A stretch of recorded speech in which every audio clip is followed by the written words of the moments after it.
only dreams could provide truly striking material.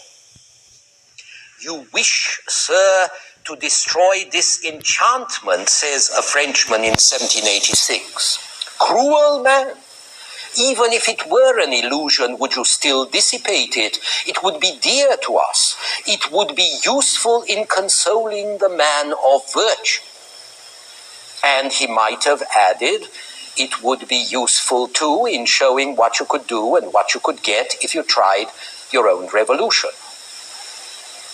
What you had here was frustration translated into boundless hope. And this feeling produced a kind of philosophy of history, the belief that the American Revolution marked an enormous turning point in the entire history of the human race. One of the most revered of American public documents, the dollar bill, bears on its reverse the date 1776 and the inscription Novus Ordo Seclorum, which means that in that fateful year, 1776, not only was a new nation born, but a new order of human society, free from the sins and the follies of the old Europe. The proof of that lay in the fact that George Washington did not become king when the war was over, but returned to his farm at Mount Vernon, which proved that Republicans really were virtuous men like ancient Romans or enlightened philosophers. When Virginia wanted to honor its great Republican hero, it hired the favorite sculptor of the Enlightenment, the Frenchman Houdon. His statue of Washington now stands in the Virginia state capitol at Richmond, in a building designed by Thomas Jefferson. This is what Tom Paine had to say about the new Republican spirit. What we formerly called revolutions were little more than a change of persons or an alteration of local circumstances.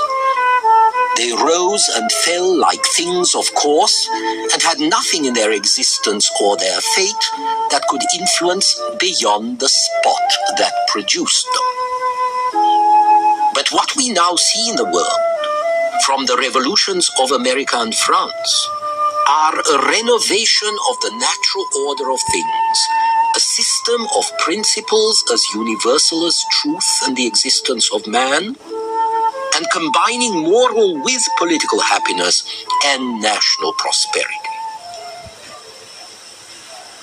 The extraordinary thing about this passage is that it was to a great extent true.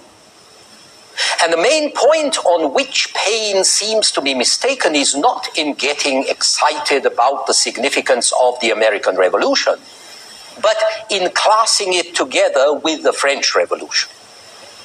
The American Revolution was different both from that of 17th century England and from that of 18th century France, because it took place in a new country and a new world which were not set.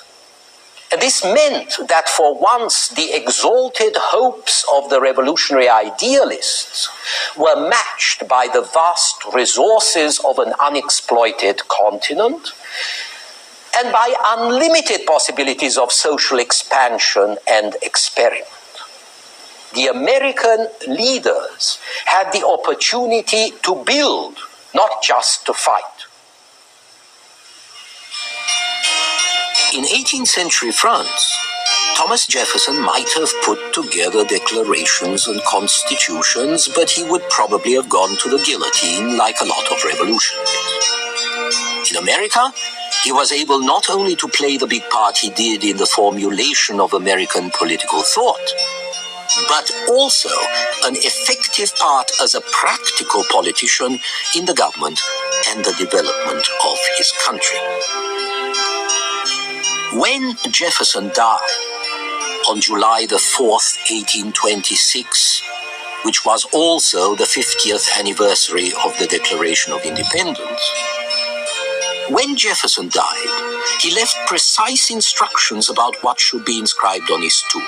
He wanted the inscription to say, that he had fathered the Declaration of Independence, the Virginia Statute for Religious Freedom, and the University of Virginia.